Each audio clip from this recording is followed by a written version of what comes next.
Vamos fazer o que a gente veio aqui para fazer hoje. Vamos conversar com o Roberto Requião, que está com a candidatura colocada aí para o governo do Paraná.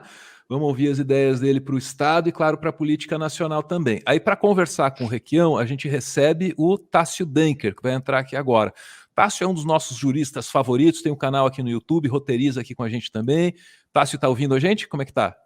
Oi, boa noite, tô ouvindo muito bem. Boa noite, Ana, boa noite, Álvaro, boa noite, pessoal do chat. Uma honra imensa estar aí com vocês hoje nesse Imagina, bate-papo. obrigado Boa por noite, tudo, Tássio. Que bom te ver. Obrigado. Vou seguir aqui agora para colocar a imagem também do nosso governador aqui, Roberto Requião. Cadê ele? Cadê ele? Tá lá, Opa, tá lá. Chegou.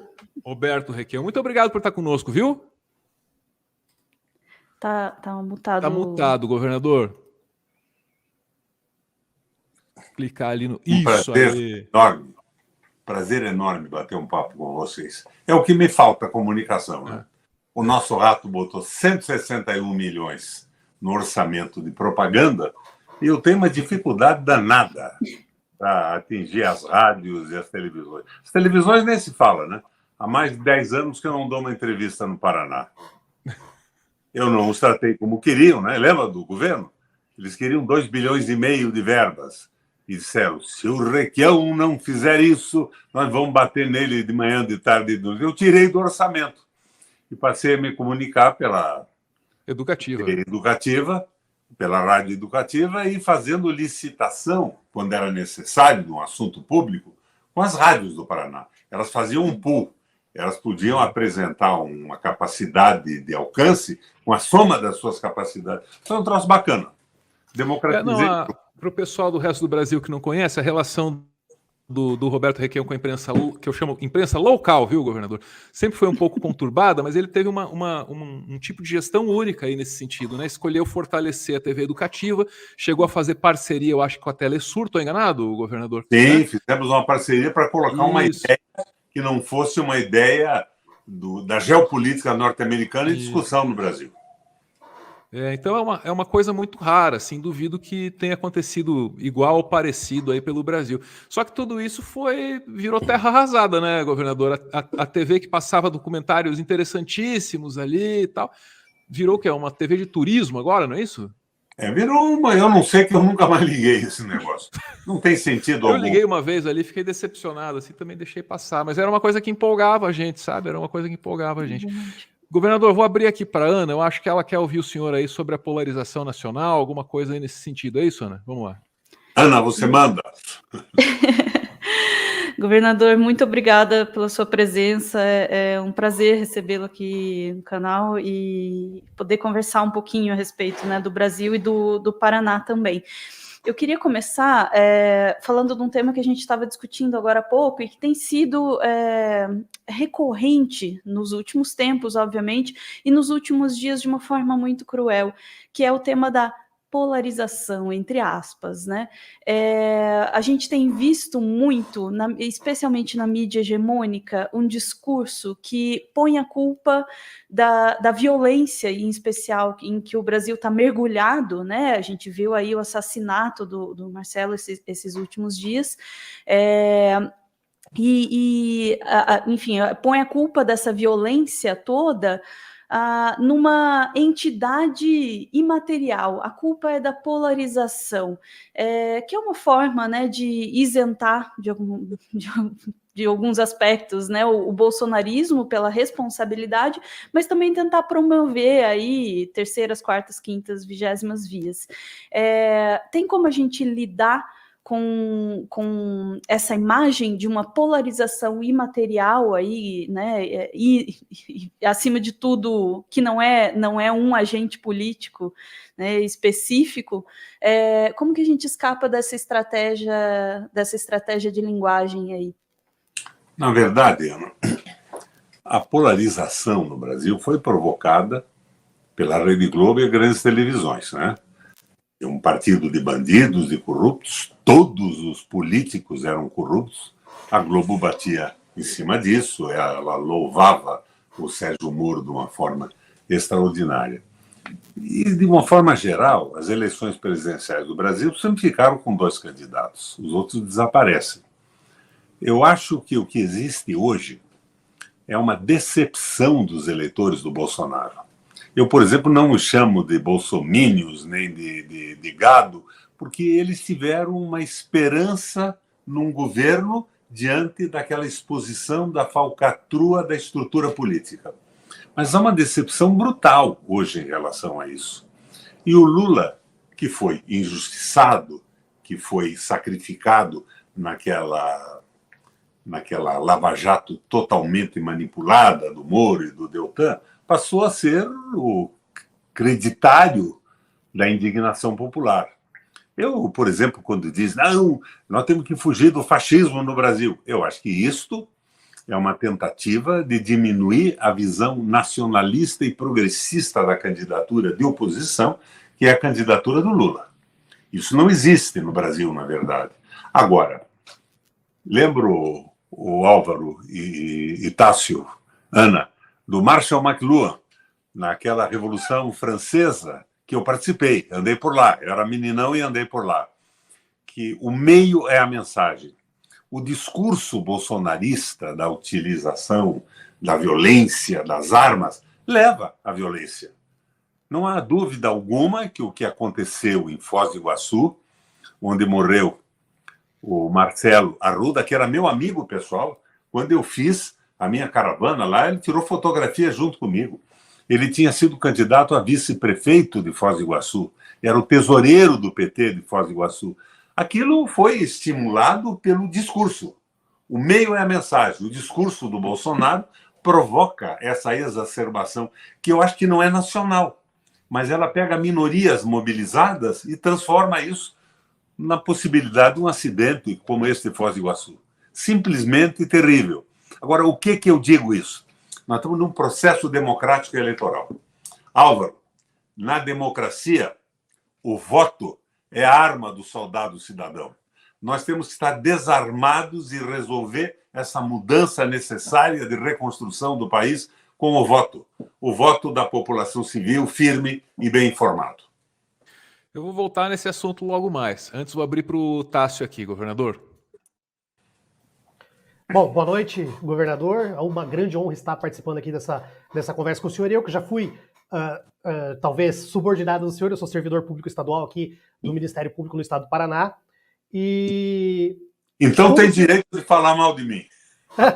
Não, que isso. Eu na verdade, gostaria de pedir a sua opinião sobre essa situação política entre diversos ataques, diversas linhas de frente que se tem usado para agredir a democracia e as instituições. Há um ataque muito forte, muito sistemático contra o funcionalismo público. E geralmente se baseia em 3 pilares, que na verdade são pilares de areia ou de papel, que seriam os super salários, que todos os servidores públicos receberiam super salários. Que não existem? Exatamente. Uma questão seria a da suposta inchaço da máquina pública, e o Brasil tem uma renda per capita, uma quantidade de servidores públicos per capita menor do que países dito liberais como os Estados Unidos, né? Lá tem mais funcionários públicos por habitante. Muito mais. Isso. E a terceira seria a questão da suposta ineficiência ou culpa do servidor público em razão da estabilidade. E o senhor, como já foi governador, já administrou uma grande quantidade de servidores aqui dentro do estado do Paraná. Qual que é a visão que o senhor tem dessas ofensivas, desse ataque aos funcionários públicos? Esse ataque vem paralelamente ao ataque a todos os políticos, são todos bandidos. As empresas públicas são todas ineficientes, embora nós tenhamos empresas extraordinariamente eficientes, como a nossa Copel aqui no Paraná e a nossa Sanepar, que são exemplos nacionais. Então, a ideia é fazer prevalecer o tal do liberalismo selvagem, a geopolítica de países poderosos. Eu não falo mais nem em geopolítica do imperialismo norte-americano, porque os Estados Unidos está dominado também pelo capital financeiro acumulado, o capital improdutivo, o capital que deriva e se origina no tráfico de cocaína, no tráfico de armas, na corrupção do mundo, e depois passa a girar nas bolsas e a comprar fundamentalmente empresas estatais, monopolistas que não têm concorrência, e impor preços e lucros rigorosamente absurdos à população. O funcionalismo tem que ser liquidado por isso também. Eles querem privatizar a educação. Então, eles têm que reduzir a uma visão primitiva os professores. Veja bem, eu fui governador do Estado, você foi funcionário público, sabe que eu fui duro com o funcionalismo. Eu não brinquei com as pessoas que lidam com o povo, mas eu respeitei a dignidade de todo mundo. E acabei na educação fazendo uma parceria com os funcionários que nos levou ao primeiro lugar em qualidade de educação do Brasil. Então, nós conseguimos fazer funcionar. Daí observávamos, não, mas a qualidade do ensino do Paraná e a do Brasil não é uma maravilha. Não é uma maravilha porque a formação não foi maravilhosa. E porque um professor que fica fechado numa sala de aula com 35, 40 alunos, todo dia, ano após ano, não pode evoluir, ele não pode estudar mais, ele fica sacrificado naquela rotina. Então, eu criei a formação continuada do magistério, um ano fora da sala de aula. Nas universidades, e as universidades foram equipadas com salas de aula que eu construí e contratação de professores que ajudariam a continuar a formação dos professores universitários. Fomos para o primeiro lugar no Brasil. Vocês lembram que quando eu assumi o meu primeiro governo, eu não nomeei o secretário de Segurança? Estava uma bagunça a Polícia Civil do Paraná. Não, eu não vou nomear. Eu assumo como governador a Secretaria de Segurança. E tomei medidas duras e firmes. Qual foi o resultado, Álvaro? Lembra? Mais de 100 delegados pediram demissão, se reformaram. Pediram reforma e aposentadoria. E nós mexemos melhorando a qualidade da polícia. A polícia militar, eu passei a dar uma gratificação especial para o policial que tivesse curso universitário. Eu permiti que as mulheres entrassem nas forças policiais do estado do Paraná. E elas foram sensacionais. Havia uma resistência, por exemplo, dos bombeiros. Eles diziam, o que uma mulher vai fazer? Eu abri, liquidei com a história da estatura dos policiais também. Queriam policiais enormes. Esse policial tem que ter uma agilidade física, um preparo bom e saber como combater um incêndio. Daí o sensacional, Ana, foi que eu fiz uma demonstração de incêndio no quartel da Polícia Militar, com as mulheres que eu coloquei, e elas não eram grandes, eram mulheres pequenas, a altura média brasileira, e os homens. E os policiais, para me desafiar, talvez, puseram no exercício os homens-arrões. Quando pusemos fogo na estrutura, era um fogo falso, mas tinha nas janelas, e que se deu a largada, as mulheres pequenas subiram aquelas escadas 3 vezes mais rápido que os homens, com aquele peso enorme de corpo, e agiram para a extinção do incêndio. Foi um troço absolutamente sensacional. Agora, hoje, o que é que nós vemos, Tássio? Eu respeitei a dignidade do funcionalismo público e valorizei para burro. Eu diminuí a diferença, por exemplo, entre o salário de um soldado e de um coronel. Eu admiti o reforço salarial, inclusive, para os soldados que tivessem curso universitário. Eu permiti que um soldado, mesmo não passando na academia de polícia, mas evoluindo, um curso universitário dentro da corporação, pudesse ser oficial superior. Eu abri essa estrutura fechada. Foi um troço muito bacana. Mas hoje, o que você vê? Quem é que tem medo da polícia no Paraná hoje, Tássio? Bandido e o governador, que foge da polícia que ele está massacrando, obrigando a trabalhar um excesso de carga horária, diminuindo e congelando o salário. Agora, vamos dar um exemplo prático, Álvaro, você que é especialista no assunto.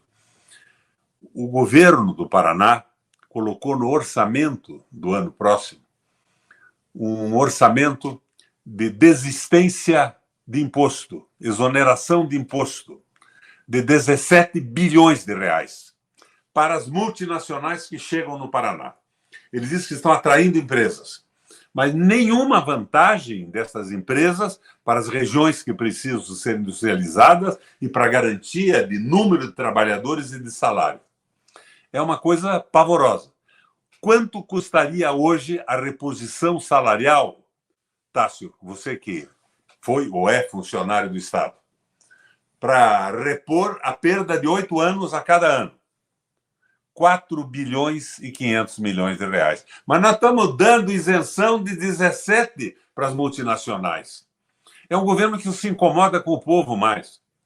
A tarifa de energia elétrica e de água, eu fui governador 3 vezes. Eu congelei a tarifa mais baixa do Brasil num momento de dificuldade, na crise de 2007 e 2009, o Lehman Brothers quebrando nos Estados Unidos, o mundo estremecendo. Eu simplesmente baixei a tarifa de energia elétrica. Eles diziam, não, o Requião quer quebrar a Copel. Eu fiz 3 usinas hidrelétricas com a tarifa mais baixa, porque nós temos monopólio, não há como ter prejuízo nunca. Eles estão cobrando hoje tarifas de energia elétrica e de água simplesmente fantásticas e ilegais. 5 bilhões e 100 depois dos impostos e dos juros de lucro. Eles mandaram esse dinheiro para fora, para os tais acionistas privados. Tem caroço nesse angu? Não tem. A empresa pública não é uma empresa de mercado, não é uma sociedade anônima. Ela é uma empresa estatal, ela tem um estatuto diferente. E a legislação protege os sócios minoritários privados com uma garantia de que eles receberão sempre 25% dos lucros. O raio do governo do rato está pagando 55% dos lucros. Nós estamos sendo literalmente roubados.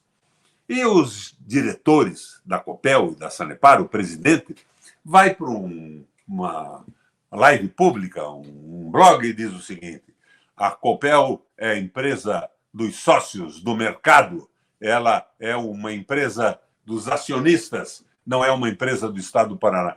Isso, em qualquer país do mundo, daria cadeia. Então, eu coloco aqui para vocês 3 a visão que eu tenho disso. Se eu vier a ser governador do Paraná, primeira coisa que eu faço é tomar posse, porque você não faz mais nada. Em seguida, eu ponho na rua todos os diretores e presidentes da Copel e da Sanepar e coloco essas empresas novamente a serviço do Estado. Com energia barata para as nossas empresas poderem crescer, com energia barata para as famílias poderem ter uma vida decente. Você sabe que o programa do leite, os programas de energia elétrica, eles proibiram as empresas de fazer isso, mas destacaram no orçamento um valor para eles manterem até o fim do ano, depois da eleição, depois acabou.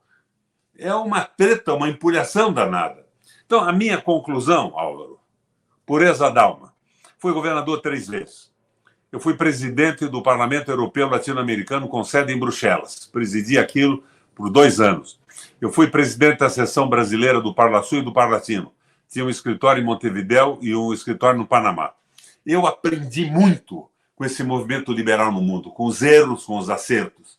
E quando eu vejo o Paraná, eu me estimulo a ser governador, outra vez, como pré-candidato, porque não estou concorrendo com o Ratinho. Paz, meus senhores, o Paraná não tem governo. O rato é um instrumento de grandes negócios. O Paraná não tem governo. Eu quero preencher esse vazio e botar o Estado a serviço da população. Identidade com o povo, fraternidade e amor pelas pessoas. Posso dar 2 exemplos absurdos de corrupção? Por favor.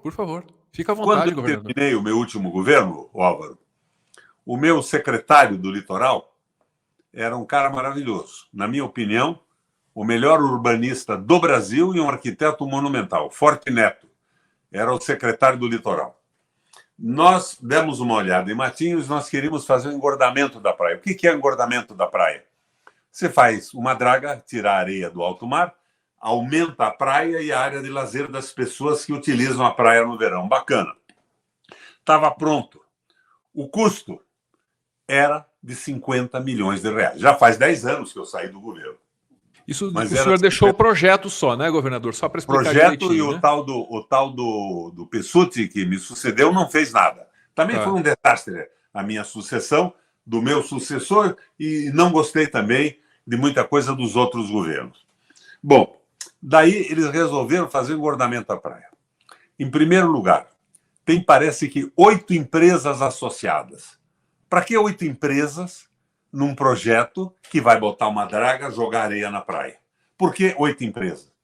8 empresas, na tradição da corrupção brasileira, é o Rashid. entram para que grupos econômicos, cada um fique com uma parte do valor. Qual é o custo do engordamento de Matinhos? O custo orçado na licitação é 316, mas com alguns aditivos vai para 370 quilômetros. Alguém diria, Requião, mas você saiu há 10 anos. Bom, Camboriú, onde eu tenho um apartamento que é herança da minha sogra, que era catarinense, fez o engordamento da praia. Maravilhoso. Sabe quanto custou? 70 milhões de reais. Como é que o nosso custa 370? O que é isso? Bom, outro exemplo que eu quero colocar para vocês, que me leva a querer ser governador do Paraná e pôr a casa em ordem. Eu acabei com o guarda penitenciário privado, quando tinha uma empresa ganhando um dinheiro e o guarda ganhando quase nada e a empresa faturando com o trabalho do guarda.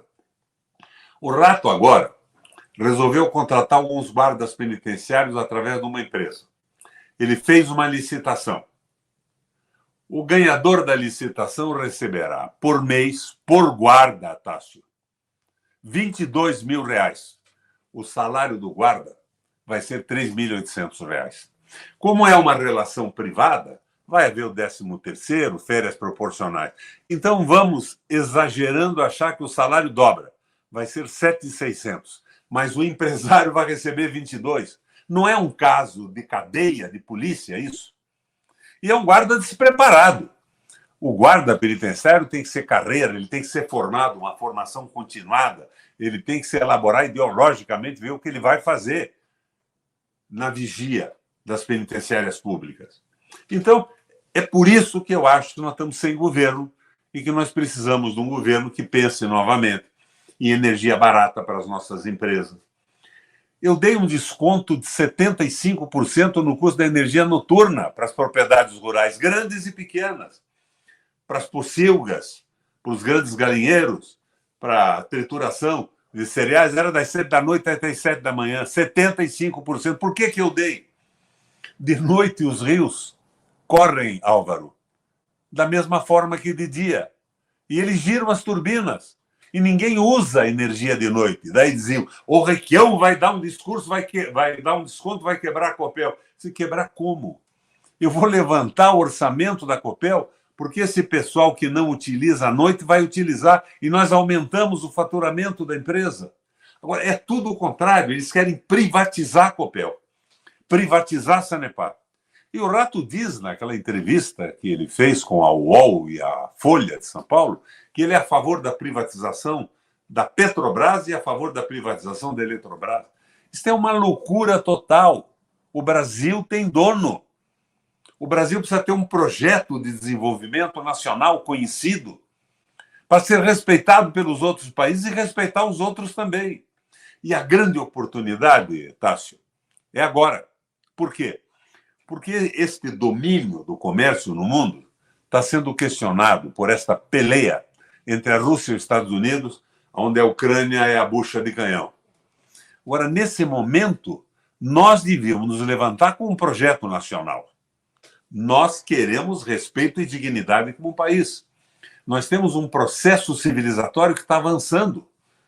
O Brasil avançou muito, Ana. Eu era menino. Se na saída do colégio estadual, que eu estudei um tempo, chamassem um cara de viado, ele sacava o canivete. Hoje, no processo civilizatório brasileiro, o cara dá uma gargalhada e vai embora. As coisas evoluíram, a tolerância aumentou, o processo de crescimento civilizatório é extraordinário no Brasil. Então, nós temos que nos afirmar como uma nação maravilhosa, que tem água em abundância, tem minério em abundância, tem petróleo sobrando. Quanto é que custa, Tássio, um barril de petróleo extraído no Brasil e refinado numa refinaria brasileira? Menos de $10 o Brent. Brent é o nome que se dá a esse barril internacional. Daí, se você puser em cima desse preço o imposto estadual, o imposto federal e os royalties, as licenças para alguns processos de refino que tem patente, ele vai a $23. Você sabe que ele chega na bomba por $140? $140 mais os impostos? Nós estamos sendo literalmente roubados.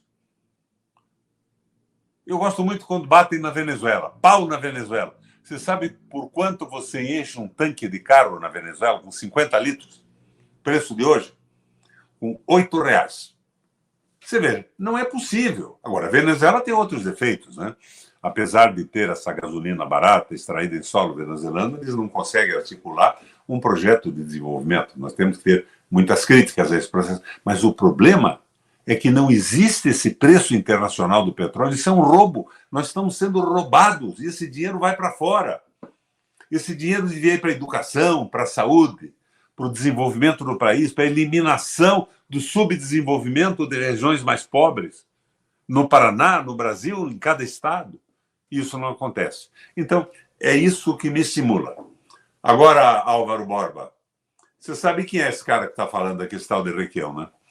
Conheço bem esse sujeito. Ele é filho de um pai de uma família católica que construía igrejas no Paraná. E de uma mãe evangélica, presbiteriana. Mas o meu pai era um militante social, médico. Segunda, terça e quarta, meu pai atendia o consultório de graça para atender os colonos da periferia. Ainda não havia essa invasão, esse crescimento do Brasil autêntico, do Brasil moreno, que veio depois com o café. Meu pai trabalhava de graça e cobrava 2 dias por semana só. O meu bisavô fundou o primeiro partido operário do Brasil, em Curitiba, no Rio Grande do Sul, em São Paulo e no Rio de Janeiro. E o meu trisavô, Tássio, foi o lugar-tenente do Frei Caneca, na Confederação do Equador, o primeiro movimento emancipacionista. Então, eu fui criado dentro dessa filosofia. A vida é muito curta, eu tenho 81 anos, com uma vitalidade que vocês estão vendo aí, uma forma física espetacular. Mas eu quero utilizar o que me resta de vida para aproveitar o que eu aprendi de economia, de direito público no Brasil e no mundo, para melhorar a vida do Paraná e do país. Eu acho que nós temos que fazer um corte com essa estupidez do liberalismo selvagem que veio com o Bolsonaro. Que cá entre nós, o Bolsonaro não é presidente também, né? Ele é um animador picadeiro. Eu queria justamente entrar nesse ponto, aproveitando a experiência longa que o senhor teve também no Senado. A gente vê o eixo do poder mudando cada vez mais para o legislativo, em função do orçamento secreto e de outros mecanismos tantos, né? E você tem uma situação hoje em que o presidente da Câmara aí é um cara super poderoso dentro da organização das coisas, né? O Requião foi senador durante muito tempo, a gente conversou aqui com o Lula falou assim, do Requião eu gosto de graça, Ciro Gomes passou aqui e disse coisa parecida também, né? E o Requião, eu pontuaria aí para quem não sabe, foi, acho que durante quase toda a vida política, né, do PMDB ou MDB, essa saída aconteceu só recentemente, e a gente identificava claramente, o governador sabe que existia isso na cobertura política, tinha o PMDB e tinha o PMDB do Requião, que era um outro PMDB que chamava para articular ao invés de ser chamado para compor, né? Então, como é que o senhor está vendo esse momento da política nacional? Tem jeito de reorganizar as coisas no futuro? Ou esse semipresidencialismo de fato, que essa turma já diz que está vivendo, veio para ficar, governador? Esse semipresidencialismo é o fim do Brasil. Agora, veja, eu fui fundador do PMDB. Eu fui um dos redatores da Carta de Princípio do PMDB Nacional. Fui eu, o Carlos Lessa e o Luciano Coutinho. Aqui no Paraná, fui eu que organizei com alguns companheiros. Eu era o filiado número 1 do PMDB do Paraná. Álvaro, eu não saí do PMDB. O PMDB é que saiu de mim. Perdeu a compostura, passou a negociar carguinhos na organização do Estado, recebeu uma ambulância para depois votar a favor do aumento da tarifa de energia elétrica, que no município onde chegou a ambulância dava para comprar 10 mil ambulâncias com o Mas roubo. com todo respeito, governador, nacionalmente já não era assim? E no Paraná o senhor mantinha o controle e a coisa era um pouco diferente ou não? Porque essa era a leitura, sabe? Eu esperava uma mudança. Eu sempre fui um estranho no ninho do PMDB. Eu esperava uma mudança, mas tinha gente boa, né?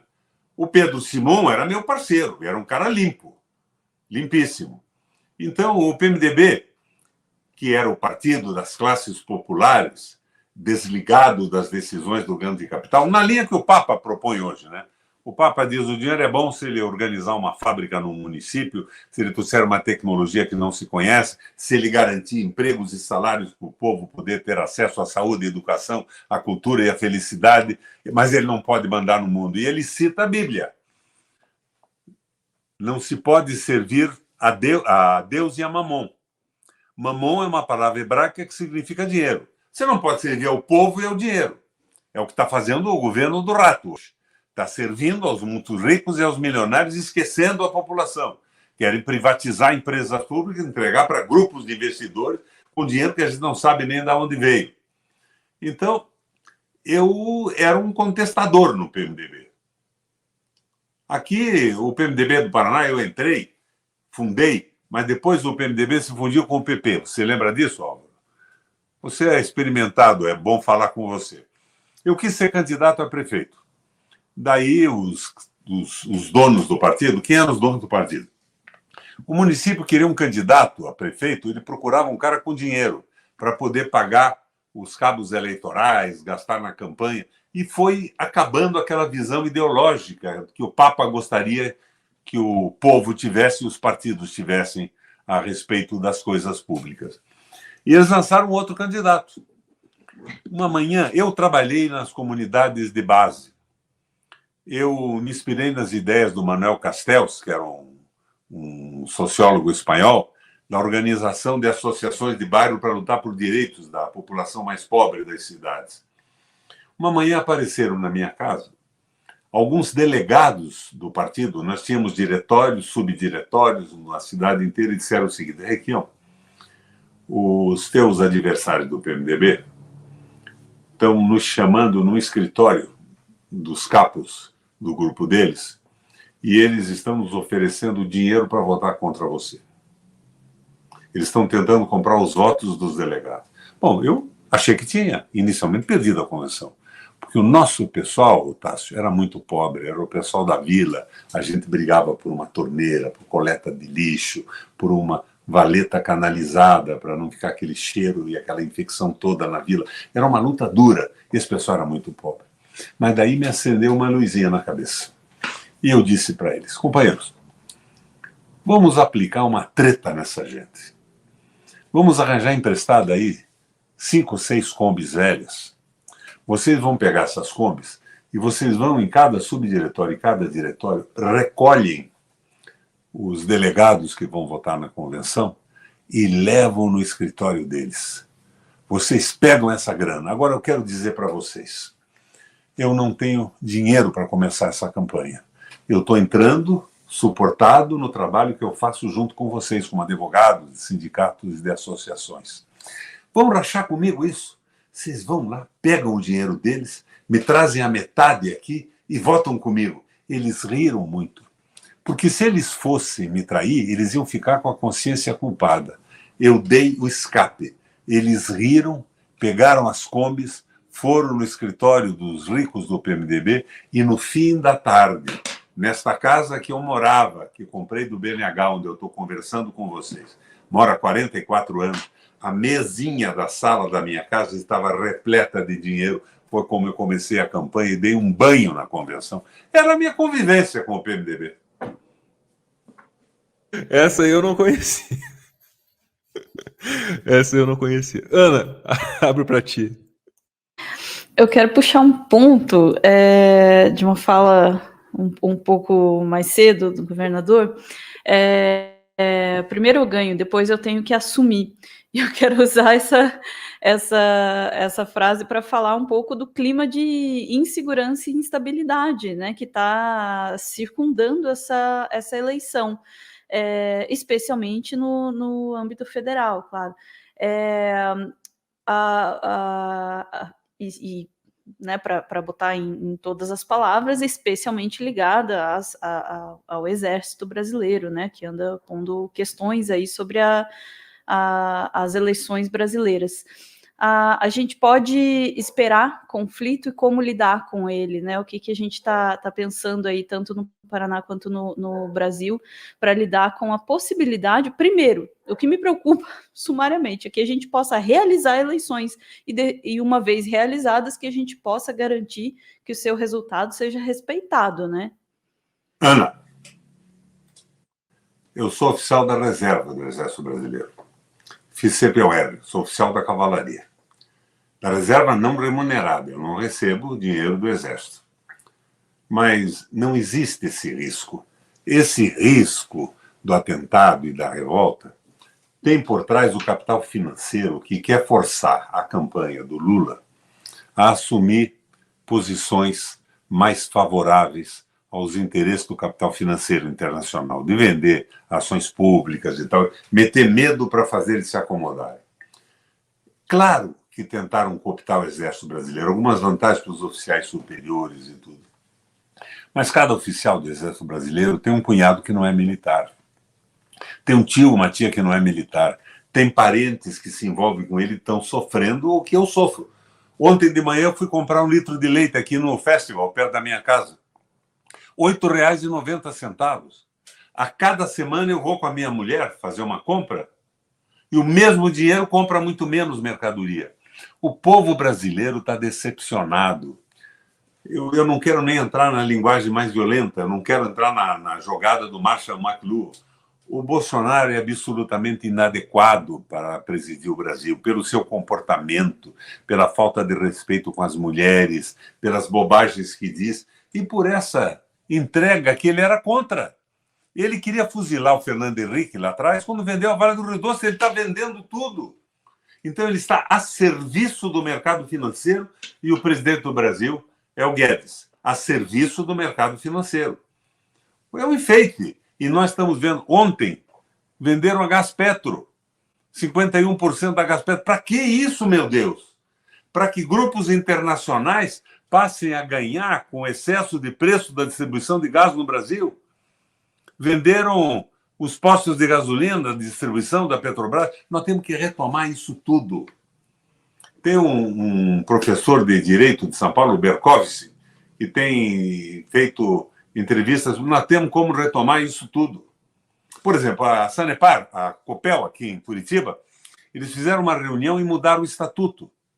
Álvaro, eles puseram no estatuto que a Copel tem que aplicar sempre o preço mais alto da tarifa de energia, porque ela é do mercado e dos acionistas. Isso é um erro, eu acabo com isso no dia seguinte. Quando eu assumi lá atrás o governo do Estado, a Sanepar tinha isso. E eu mandei as favas essa história do mandamento dos sócios minoritários para roubar o dinheiro do povo com aumento de tarifa. Eu não tive nem oposição judicial. Então, nós temos que entender que nós temos que tomar conta do Estado em favor do povo paranaense. Você não vira essa bagunça toda, né? Eu ganhei a primeira eleição para a prefeitura contra o Jaime Lerner. Cá entre nós, um baita prefeito, capaz, realizador. O que ele não tinha é a formação com a qual... Essa eu não achei que eu ia viver para ouvir. A formação que eu tinha, que era uma que eu vivi o ápice da rivalidade, governador. O Jaime era um amigo, pessoal. Vocês não sabem disso, nós éramos adversários políticos, mas batíamos papo juntos. Na minha primeira avanço à prefeitura de Curitiba e tudo isso, o Jaime era meu apoiador na universidade. Mas veja bem, faltava para o Jaime essa interação com a população. Faltava com o Jaime uma identidade com o povo da cidade, o povo mais pobre, o desespero. Mas ele foi um sujeito que genialmente melhorou o mobiliário urbano e o tráfego da cidade. O sistema de transporte, que depois eu melhorei criando a tarifa única, que foi bolada por ele e pelo filho do Rabino, como é que era o nome dele? Que era o diretor do IPUC dele. Então, vamos admitir, o Jaime era meu adversário, eu ganhei a eleição porque a minha visão social era mais avançada, ele era meu amigo pessoal, e ele foi extremamente superior aos outros prefeitos que vieram depois dele. Eu me excluo, porque eu estudei para isso. Eu quis ser prefeito de Curitiba pela tradição política da minha família, mas eu fui me preparar para isso. Eu entrei num curso da Fundação Getúlio Vargas de Planejamento Urbano e me diplomei em primeiro lugar. Eu era o mais inteligente? Não, eu era o mais esforçado, eu queria me preparar para isso. Assumi a prefeitura depois de ter visitado todas as prefeituras bem-sucedidas no mundo. Bolonha e Ferrara, na Itália, as New Towns, as novas cidades na Inglaterra, cidade linear de Soria, na Espanha. Eu fui me preparar para isso. Eu não queria ser prefeito, eu queria contribuir para a mudança da cidade. E me preparei para isso. Agora, esse pessoal todo entra na política, é o novo, não é político. Não é político é o quê? Não sabe nada, vai atrás da grana de ficar rico. Está um horror, realmente, isso. Isso tudo tem que mudar. E nós temos que peitar o Congresso Nacional. Você me perguntou o que o Lula pode fazer? Álvaro Borba, Tássio Denker, Ana Lesnovski. Nós temos que fazer o que estamos fazendo aqui. Utilizar o espaço que nós temos, esse blog Porreta, que é o meteoro aqui do Álvaro, discutir isso e tentar elevar a consciência política da população. Porque se o povo tiver noção de como funcionam as coisas, um presidente como Lula pode avançar muito. Agora, se tiver tudo contra, as redes de televisão mentindo dia e noite a favor do interesse do capital financeiro, fica difícil. Então, a grande contribuição que eu estou dando agora é com vocês aqui. É mais importante do que a minha própria eleição. Nós estamos levando informação para as pessoas raciocinarem a respeito do que acontece no Paraná e no Brasil. E no mundo. E a gente agradece muito. Um dia eu queria conversar com o Requião só sobre o caso do Lerner. Eu vou abrir para o Tássio aqui, mas só me permita apontar o seguinte. Eu enxergo na trajetória do Lerner uma, não vou chamar de contradição, mas são duas facetas muito interessantes, porque no urbanismo praticado quanto prefeito, você tem todos os mandamentos da esquerda. Fecha a rua para pôr pedestre, prioriza o transporte público, espaço para pessoas, cidade humana, patati patatá. E aí quando chega no governo do estado, é o absoluto inverso disso, sobretudo no trato com as empresas públicas. Mas eu quero abrir aqui para o Tássio. Tássio, por gentileza. Bom, a exemplo, não sei se do Lula em 2002, né, o Lulinha Paz e Amor, que até fez uma carta para abrir um diálogo maior com o mercado financeiro, com os grandes poderes econômicos do Brasil, para conquistar uma confiança desse mercado. Aqui no estado do Paraná, o grosso da nossa economia, a maior parte do nosso poder econômico, eu sou de Campo Mourão, terra da Coamo, é exatamente o setor agrícola, né, o agronegócio. E nós temos um agronegócio que aparentemente tem uma afinidade ou anda de mãos dadas com essa parcela mais conservadora do centrão fisiológico, junto com o bolsonarismo dentro do cenário nacional. Como que o senhor pretende estabelecer diálogo ou negociar? Porque política tem muito da negociação com essa parcela, com essas pessoas que detêm esse grande poder econômico aqui no Paraná. Eu tenho orgulho do agronegócio paranaense. Ele tem produtividade superior à produtividade norte-americana. Nós somos os maiores produtores de grãos do mundo e no Paraná, talvez os maiores do Brasil. Mas o agronegócio hoje está plantando o dólar. Ele planta aquilo que ele pode vender com a desvalorização do real e a valorização do outro. Está ganhando muito dinheiro. E nós estamos tendo falta de arroz e de feijão. Nós estamos importando arroz e feijão da China. E para fazer o óleo de soja, nós não temos mais óleo, nós estamos comprando óleo chinês. Porque eles venderam tudo na frente. A França e a Inglaterra têm um pacto com o agronegócio, um entendimento. O agronegócio na França e na Inglaterra tem um acordo com o Estado de viabilizar o plantio e a produção daquilo que vai, na grande diversidade, para a mesa da população. Nós temos que pensar nisso. Agora, veja. Eu, quando fui governador, eu cuidei mesmo, foi da pequena empresa rural, das pequenas propriedades rurais e das pequenas empresas de uma forma geral. Eu baixei o imposto de todas elas. Mas as pequenas propriedades rurais tiveram o trator solidário, a irrigação noturna, o fundo de aval, que era o Estado dando garantia de empréstimo barato para uma família que não tivesse feito nos últimos 100 anos o inventário da sua terra, mas estava produzindo. E o meu sonho hoje é transformar aquela experiência passada numa coisa bem mais evoluída, de mecanização, de tecnologia, de apoio de estruturas como as minhas antigas da Emater e do IAPAR, agrônomos, veterinários, sementes de qualidade, fomento, eu não falo nem financiamento, fomento é o impulso, não é para ter retorno de lucro, e transformar a agricultura do Paraná num exemplo para o Brasil e para o mundo.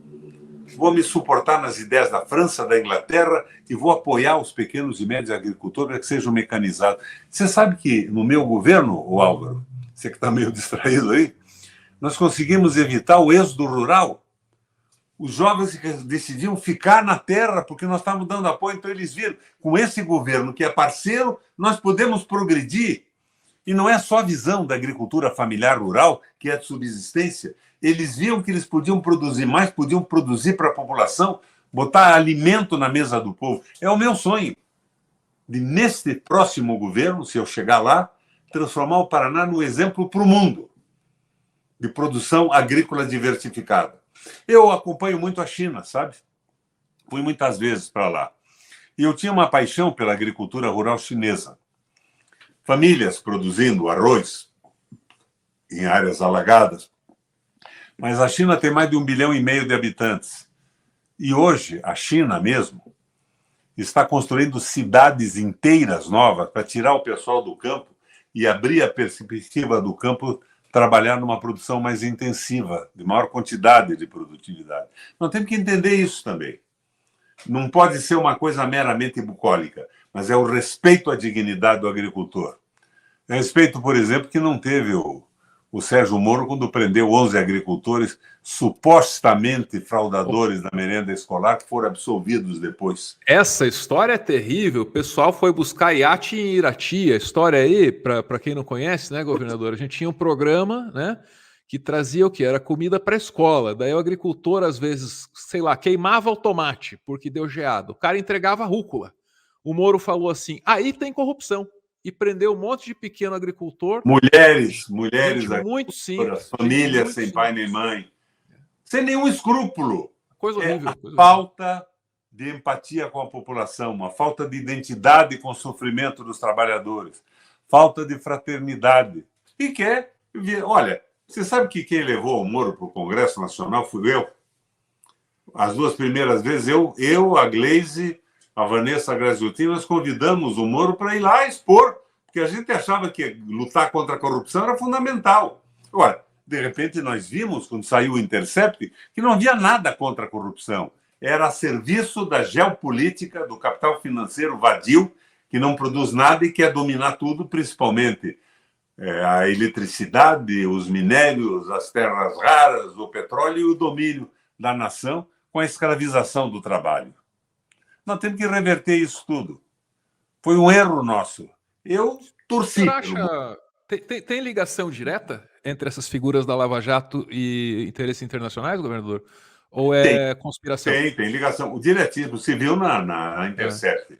O Moro foi fazer palestra nos 60 Minutos em Nova York, o mais ouvido programa do Ocidente. Ele tinha relações com o FBI, ele tinha relações com o Ministério Público, ele tinha relações com a CIA, inclusive nas traduções interceptadas por aquele pessoal que quebrou o sigilo deles, eles dizem, temos que agradecer a CIA a prisão do Lula. O que é isso, minha gente? E o Lula? E o Requião e o Lula? Se o lulismo é uma seita, é um credo, eu não sou discípulo. Sou amigo do Lula. Eu acho que ele tem acertos e defeitos, mas acho que ele aprendeu muito. E hoje o que eu digo para uma pessoa, eu não gosto do Lula porque ele fez isso e aquilo. Vocês têm que gostar do Brasil e votar no Lula para a gente interromper este corte do nosso processo civilizatório do Brasil. O Lula é a esperança que a gente tem para o Brasil ser retomado pelos brasileiros. Você imaginou o Lula de novo com o Celso Amorim nas relações exteriores, montando o projeto nacional e se impondo ao mundo, respeitando o interesse de outros países, mas fazendo ser respeitado o interesse brasileiro? O Lula é uma necessidade absoluta. Agora, não é uma doutrina, ele tem erros também. Quem não tem erro? Eu tenho. Vocês provavelmente têm alguns na vida também. Mas acontece que hoje ele é uma necessidade do Brasil. Daí você me perguntaria, Álvaro, e o Ciro Gomes? Essa porra-luquice dele chamar todo mundo de ladrão é abjeta. Mas o Ciro está colaborando para a discussão do projeto brasileiro. Ele está fazendo críticas a programas do governo petista do passado, faz críticas a propostas colocadas agora, e essas críticas aumentam o nível de conhecimento popular e enriquecem o processo político e colaboram com isso. Agora, aquela tese marketológica dele de chamar todo mundo de ladrão é de uma estupidez absoluta. E ele não consegue se comunicar com o povo, mas ajuda ao entendimento das políticas sociais e econômicas do Brasil. Sabe o que me parece? Positiva a participação dele nesse aspecto. Com toda a sinceridade com o senhor, às vezes me parece que ele está emulando a campanha passada do Bolsonaro no aspecto da comunicação. Um engajamento muito pesado com a militância, que é orgânica e trabalha por ele, e essa tese de se vender como antissistema. Quer dizer, ele está fora e todo mundo é vagabundo. E o livro é bom, sabe? As ideias são razoáveis. O senhor mesmo Algumas aprecia, ideias, né? Exatamente isso. Mas ele está num erro mercadológico, marketológico, boçal. Bárbaro. Eu estou tentando uma coligação com o PDT aqui no Paraná. Como é que está indo? Nós fizemos uma proposta, eles vão ter que resolver agora. É interessante. Eu acho que tem quadros maravilhosos. E as ideias do Ciro não são desprezíveis. O comportamento, me perdoa, é inadmissível. Compreendo. Vou abrir aqui para a doutora Ana. É a Ana que está na vez? Sim. Não, interessantíssimo. Eu queria tocar nessa questão mesmo, né, em duas questões aí que a gente falou na última pergunta. A primeira é sobre o antipetismo, né, que faz parte desse processo, né, também que enfim, nos leva a essa comunicação, é todo mundo ladrão e tal. E que pode ser uma fonte, né, para subir um determinado discurso, mas é isso, acaba erodindo também, né, as nossas possibilidades de realmente funcionar politicamente, né, se você ficar preso no antipetismo. E a outra questão é aquilo que também ajuda a alimentar o antipetismo, que é a Lava Jato, né, o lavajatismo e o antipetismo andando coladinhos. Às vezes me pergunto, sabe, como uma brasiliense que mora muito, muito, muito tempo em Curitiba, se o Paraná consegue se desvencilhar do lavajatismo, de uma identidade conservadora meio esquisita, assim, né, que não sabe exatamente o que quer conservar, né? É possível escapar do lavajatismo e do antipetismo, tanto no Paraná quanto no Brasil? Pô, governador, deixa eu só adicionar, Ana, o senhor não sabe, aqueles colunistas todos ali que eram muito críticos do seu governo, no auge da Lava Jato, estavam no bar do Stuart, pra você ter uma ideia, distribuindo passaporte da República de Curitiba. Tamanho. A Ana viu a cena, tamanha empolgação eu vi. O Sérgio Moro. A Ana viu a cena. Só queria contar essa para o senhor, achei que o senhor ia gostar de saber. Minha gente, dizem que o Paraná é um estado conservador. Eu nunca fui conservador. Eu ganhei a eleição do Lerner, que era um bom prefeito, e não tinha a preocupação social que eu tinha. Eu fui eleito governador 3 vezes, senador 2 vezes. Eu nunca fui da direita. Eu sempre tive empatia com a população, sempre pensei em melhorar a vida dos outros e dediquei a minha vida a isso. E é o que eu quero fazer ainda depois dos 81 anos com tudo que eu aprendi.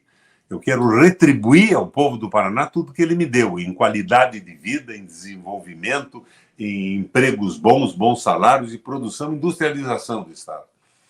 Então, na verdade, não existe esse conservadorismo. A Lava Jato foi uma tapiação. Eu me empolguei com ela no começo. De repente eu vi que eles não acusavam ninguém que estivesse a favor da entrega do país, que eles estavam fazendo o jogo de interesse da geopolítica do capital financeiro norte-americano. Eles queriam... O Moro já deu entrevista dizendo que quer vender a Petrobras. Ainda disse uma estupidez absoluta. Eu vendo a Petrobras como um feirante vende um pastel, eu vendo conforme a qualidade do pastel pelo preço. Uma coisa completamente tola. E o Rato, na entrevista da UOL e da Folha, também eu sou a favor da venda da Petrobras, sou a favor da venda da Eletrobras. Isso é uma loucura total. O que eles estão procurando é uma valorização pessoal e esquecendo a população brasileira, o amor pelo Brasil, a identidade pelas pessoas. Eles não têm fraternidade. São equivocados. Por isso eu insisto, eu não sou candidato contra o rato. Eu sou candidato a preencher o vazio que é o governo do Paraná. Botar um governo que defenda os interesses da população. Tássio, tá contigo. Ativar o som aqui. Bom, ainda nessa questão do antipetismo, também nós tivemos um movimento antipolítica mesmo, de criminalização dos políticos, de achar que tudo é ruim, e transformaram a antipolítica num discurso político. E aí a gente viu o nosso cenário nacional ser inundado pelos que eles chamam de outsiders, gente que saiu do Ministério Público, saiu da magistratura, como o caso do Moro, gente que saiu da polícia e tal, e invadiu aí principalmente as cadeiras dos parlamentos aí. Como que o senhor avalia essa situação? A Lava Jato é responsável também por essa vinda desse pessoal de fora? Por esse discurso que se às vezes prega como nova política, mas na verdade está mais próxima da velha política? Sem sombra de dúvida. Mas veja bem, eu disse a você que eu me empolguei com a Lava Jato. Porque eu via lá no Senado da República como é que se comportavam aqueles canalhas que estavam lá para defender interesses pessoais. A corrupção existia. Eu, por exemplo, eu estou no PT hoje, que é uma frente política, defendo o partido, defendo essa gente que está no partido, que está comigo, pela qualidade, pela identidade com a população, pela fraternidade, mas ninguém vai me pedir para defender o Palocci. Não dá, né? Então, na verdade, existia. E o PT era o menos corrupto de todos os partidos. O PMDB que eu estava é um verdadeiro horror. O PP é o campeão de processos e acusações no Brasil. A tal isenção de 17 bilhões de reais foi montada lá atrás por um grupo do PP, Ricardo Barros e tal, e é secreta. Eles não dizem para quem eles não cobram imposto. É secreto. Diz que é sigilo fiscal. Esse pessoal, evidentemente, está numa linha errada. Então, eu me entusiasmei no início da Lava Jato, depois vi que não era nada disso. Agora, a corrupção tem que ser combatida. Na minha opinião, ladrão de dinheiro público de qualquer partido tem que ir para a cadeia mesmo, rapidamente. Mas não com essa história de condenação, prisão definitiva em segundo turno, não sei o quê. Não é bem assim. Eu fui um dos artífices do poder do Ministério Público e do Judiciário, quando eu estava no Senado. A ditadura tinha caído. Então a gente imaginava, nós temos que diminuir o poder do exército, dos ditadores, temos que dar força ao Ministério Público. E nós demos, mas eles não estavam preparados para isso. Eles acabaram sendo corporativos. Defesa da categoria. E o corporativismo é a manifestação coletiva do egoísmo e do individualismo. É muito ruim. A gente tem que dar uma mexida nesse processo também. Você veja, eles falam aí em prisão em segundo turno. Nós temos dezenas de milhares de presos provisórios que não cometeram crime, que não foram julgados, e que, de repente, prescreve o crime deles, eles não foram julgados, não tinham dinheiro para contratar um advogado. Está uma esculhambação o sistema judiciário brasileiro. Nós temos que nos esforçar para corrigir isso. E é por isso que eu continuo na política. Eu, no Senado, eu fui o autor da lei de punir o abuso de poder de agente público, parlamentar, juiz, advogado, procurador. Eu fiz projetos de direito de resposta. Um sujeito agredido por uma rede de televisão tem direito de resposta. Então, eu fiz coisas para melhorar o sistema democrático do Brasil. Nós temos que continuar nesse jogo. E aqui no Paraná é a mesma coisa. Vocês vejam, nessa crise toda que nós estamos vivendo, nesse rato dizendo que não pode pagar uma servente de escola, que não consegue viver e sustentar a família com a merda do salário que ela recebe, vem o Ministério Público e o Judiciário e o Tribunal de Contas e criam mais 540 cargos em comissão que são independentes de concurso. É ou não é uma loucura isso? Álvaro, qual foi o órgão de comunicação que fez um protesto? O que falaram as televisões? Nada. Estão se saciando nos 161 milhões de propaganda do ratão e do ratinho.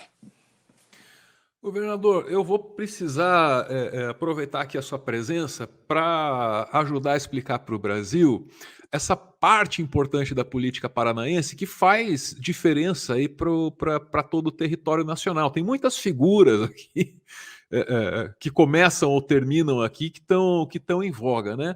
Essa circunstância aí envolvendo o Álvaro Dias e o Sérgio Moro é muito interessante, é muito saborosa para quem acompanha a política.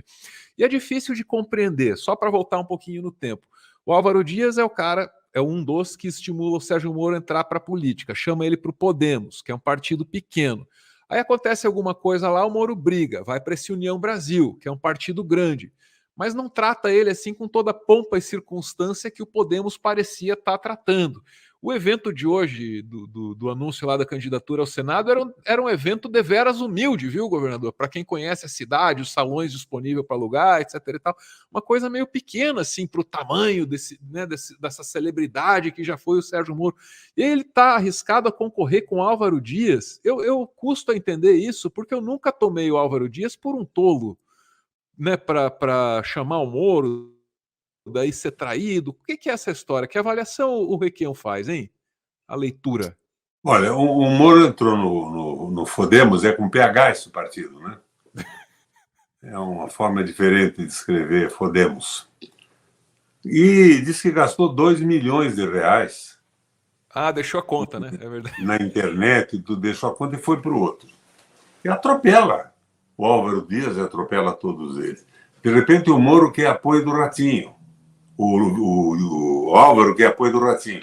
Mas você lembra na campanha, que está no Google aí, ele dizendo que o Bolsonaro era um animal, um rato, um vagabundo e tudo.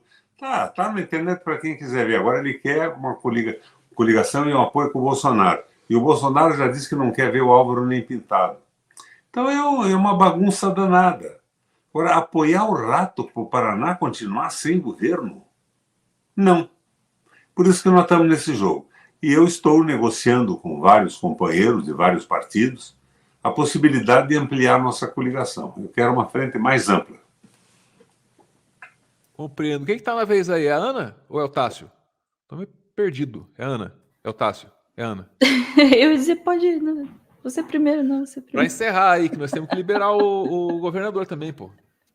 Bom, eu vou aproveitar aqui, então, Vai, Tássio. dentro desse cenário nacional, nós temos aí... Tem se discutido muito a possibilidade das Forças Armadas, a possibilidade do Bolsonaro tentar estourar a corda. Se fala muito do diálogo que ele tem direto com os policiais militares nos estados. Nós tivemos uma situação que foi bastante complicada lá no estado de Ceará. Eu queria perguntar para o senhor acredita... São duas coisas separadas. O senhor acredita, primeiro, que ele pode tentar fazer alguma coisa, independente de conseguir ou não? E, segundo, quais seriam as chances de sucesso?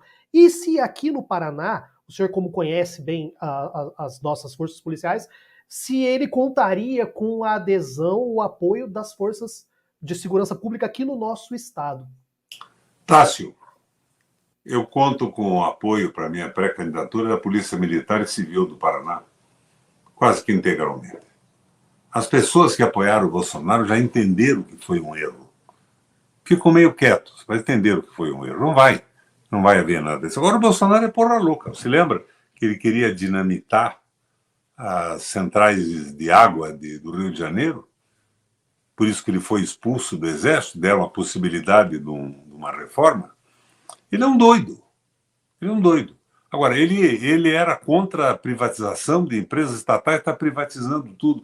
Ele é um marionete na mão do capital financeiro. Ele foi utilizado pela Globo, utilizado pela grande mídia, utilizado pelos interesses econômicos dos Estados Unidos e dos grandes investidores, dos concentradores de renda. Ele é inadequado, não vai acontecer nada disso, está falando aqui, vai falando ali. Bobagem. Hoje eu vi o Mourão dizendo o Exército não tem simpatia pelo Lula. O Exército tem que ter simpatia por ninguém. As Forças Armadas estão aí para defender nossas fronteiras. Não existe essa conversa mole. E o Exército Brasileiro e as Forças Armadas não são o que esses caras estão dizendo que são. Eles fazem parte da nossa população. Eu acho que qualquer oficial do Exército Brasileiro tem o mesmo orgulho de ser brasileiro e a vontade de ver esse país avançar que eu tenho. Não acredito em nada diferente disso. Perfeito. Governador, a gente chega aqui no final do tempo combinado. Quero agradecer muito a presença do senhor, essa hora doada aqui para a gente. Obrigado mesmo. Boa sorte na campanha, né? A gente sabe que o período que vem pela frente aí não vai ser nada fácil, né? Mas boa sorte com tudo, viu? Obrigado. Álvaro, Tássio e Ana, eu é que agradeço. Eu estou tendo uma dificuldade de espaço para conversar brutal. Você sabe que o Rato tem uma rede e tem a outorga de 104 antenas no Paraná, tem a propriedade de 35 emissoras, e de repente alguém me oferece um espaço, na hora eles me dizem, não é possível, tivemos um problema técnico. É um telefonema da Secretaria de Comunicação ameaçando corte de dinheiro e tudo mais. Mas o que acontece é que eu tenho uma pesquisa qualitativa que demonstra que a população do Paraná sabe que o Rato não fez nada. Dizem o seguinte, não, mas não tem um grande escândalo de corrupção. Eu mostrei 2 pequenos para vocês aí. O tal engordamento da praia e a contratação de guardas penitenciários. E esse desejo de venda da Copel, da Sanepar e tudo. Quando isso abrir, nós teremos uma eleição fácil, porque o povo paranaense informado vai me ajudar a remover essa desgraça, corrigir esse erro e fazer um governo voltado para a população, para o emprego, para o desenvolvimento econômico, como nós sabemos fazer. Eu sou um cara experimentado, estudei muita economia, estudei sociologia, acompanhei a política certa e errada do mundo. E tenho uma equipe de gente competente. Não é uma molecagem, não é essa meninada irresponsável que fica aí fazendo elogios e fazendo negócio. Nós podemos trazer o Paraná para o bom caminho. Não tenho dúvida alguma disso. E você, Álvaro, que se surpreendeu com a minha visão do Lerner, eu recebo aqui em casa todo dia pessoal ligado ao Jaime me apoiando. Porque, na verdade, nós todos paranaenses que pensam hoje queremos um Paraná melhor. Nós vamos conseguir isso, tenho certeza disso.